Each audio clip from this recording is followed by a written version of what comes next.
uh, Kimberly Harris from Counteract, and Leslie Ling from Mama.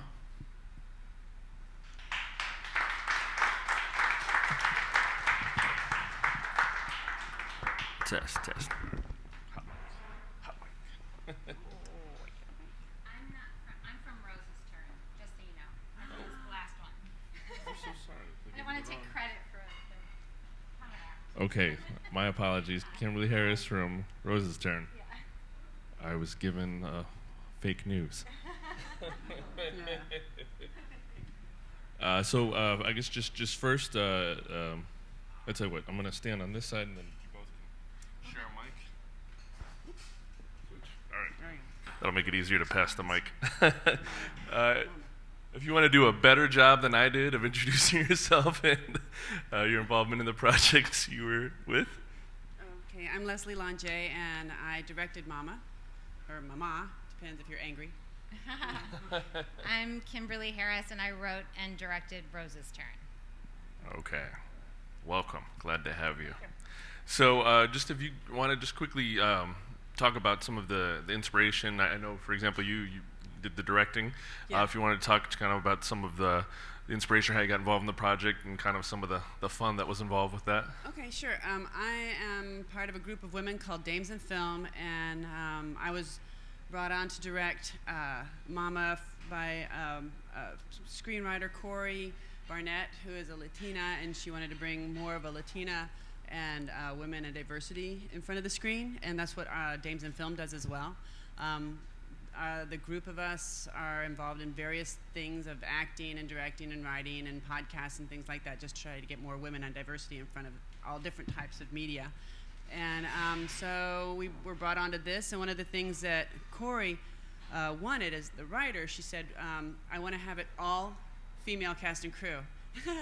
And it was really very difficult. We still were not able to do that in Austin, just because we couldn't quite get all women cast and crew. So we could do the cast, but the crew was about 95% women, and it was a really great experience. It was really, really fun production, and that's how it sort of came about. And it's a sweet little cute film. And Sylvia, the lead actress, she'll be here pretty soon, and she'll be here for the screening tomorrow as well. Oh, so awesome. You'll get to meet her. She's a sweetie pot. So what is that? Cool. I've never been on a set like that. It was really great. It's very cool. Inspiration? Is that what you asked? So You? I kept it open and kept it open ended as far as your involvement in the film and kind of what drew the project. I wrote it and I directed it. Let's see. The producers were from Zurich, and I had written this as a play that ran in New York for a little bit, and they asked me if I would adapt it into a film and come and shoot it in Zurich. And I said I would love to go to Zurich and have that opportunity, but you have no homeless people there. And in LA, where I live, we have 80,000 a night. So I said, you need to come to LA, and we need to shoot it in downtown LA, and that's what we did. So a lot of the inspiration, for sure, is, unfortunately, it's timely. I mean, with this latest immigration brilliant idea, you have, to have privileged white people throwing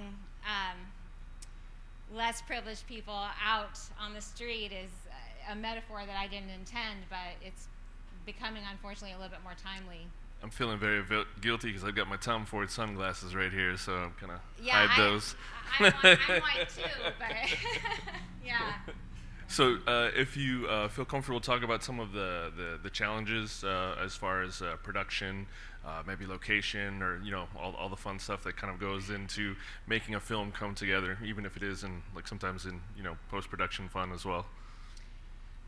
Yeah, I mean, I think for us, authenticity was really important. My actress, Rhonda Stebbins-White, she wishes she could be here. Thank you. I think so too. We auditioned a lot, and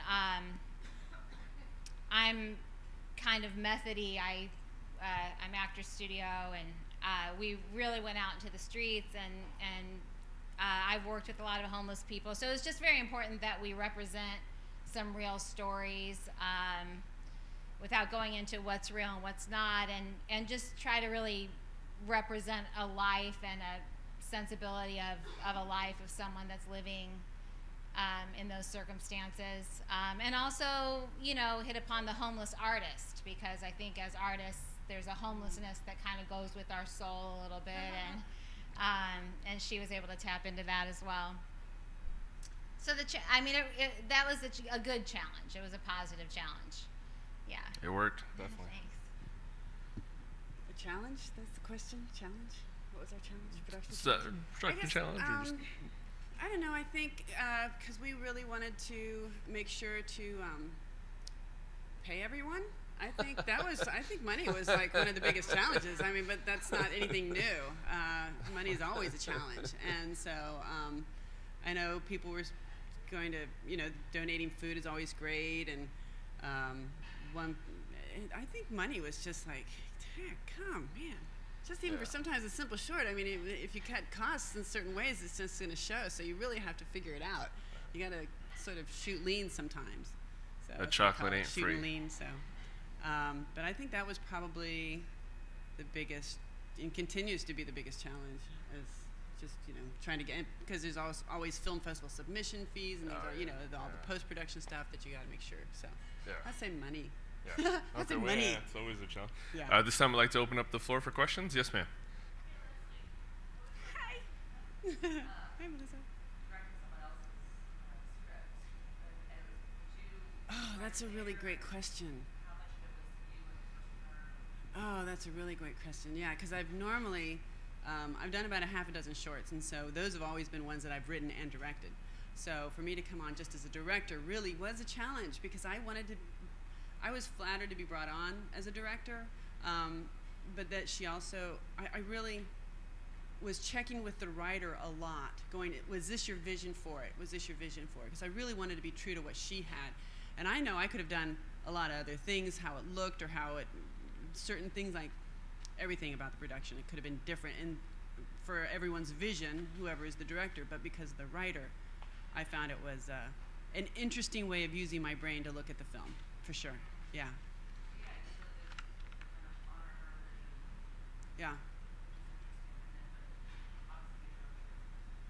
Yeah, it was, I wouldn't say I gave up my power as a director, because she was good with whatever I wanted to do, but because I wanted to try to see how she saw it, it was definitely different. It was really fun, and it was,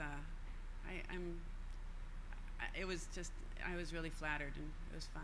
So it was different. Am I repeating myself now? No. No. Okay. Yes, sir.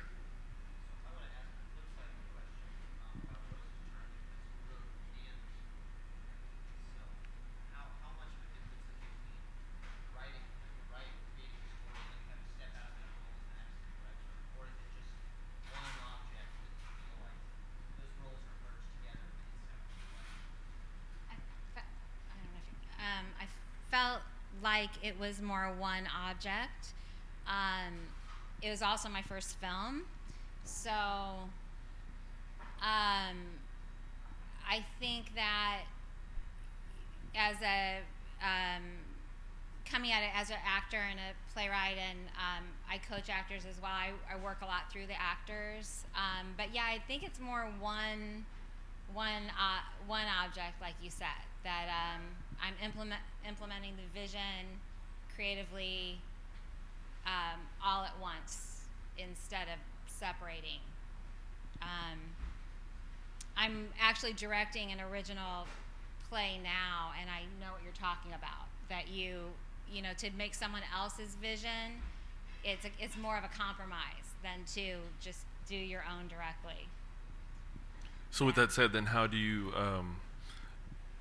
kind of work, directing somebody else's work, how do you let the organic process of, say, you were talking about, method acting and everything, how does that compromise work with, when characters inhabit their character and kind of what they bring to everything, given maybe the fact that it's not maybe, your work, that you're directing somebody else's work, how does that kind of All shift work work? together? Yeah. I like to work through the actor's instincts, so I like that to be first and foremost, that informs the choice. And then I just tell the writer that I'm right and she should just listen to me. I have a question. Yeah. I have a question for you. Okay. So how was that transition from, because you had said that this was up, you put it up on stage, and you Yes. transitioned it to a film. How was that? I wrote it and I acted in it when it was on stage. Really? So I was directed, so I had never directed it before. Okay. Yeah. And then you. And there was a lot of years that passed in between, actually. Okay. So it was almost like it was a new animal, as you know, plays and Okay. film. Yeah. Yeah. I was just wondering how was that? How much did you keep of the production, the stage production, as opposed to the film? I mean, what followed through besides the script and the artistic acting? I think the play lends itself more to film because it needed to be outside. You know what I mean? Like, we needed to shoot it in locations and kind of get like that downtown feeling, and then the rich feeling and the art and everything. You couldn't really get that on the stage. So maybe it was meant to be a film in the first place. Oh, well, thank you so much. You got time for a couple more? Yes, ma'am. It's about a half hour.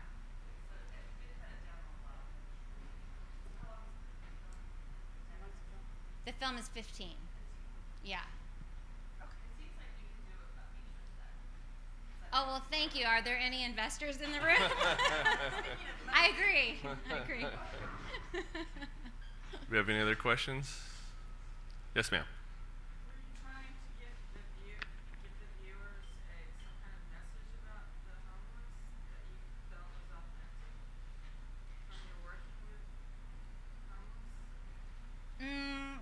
That we don't see them as human beings, I would say. That we walk by them every day. At least where I've lived in New York and in LA, you become desensitized and don't realize that under a different set of circumstances, it could be any one of us. Well, all right. Want to thank you very much for. Sorry, No. Was that really dark? I mean, this is the dramatic shorts block, so I mean, it's very appropriate. So both ladies will be available to chat at 5 o'clock. The VIP lounge opens at both locations, and at 5:30 we have The Night We Met, and we're gonna have a Q&A after that, and then at 6 o'clock at the Welder Center. We have another dramatics shorts block at 6 p.m. and again, their VIP room also opens at 5. So please feel free to stretch your legs, use the bathroom, and thank you very much. Hope you're enjoying the festival. Thank you, ladies.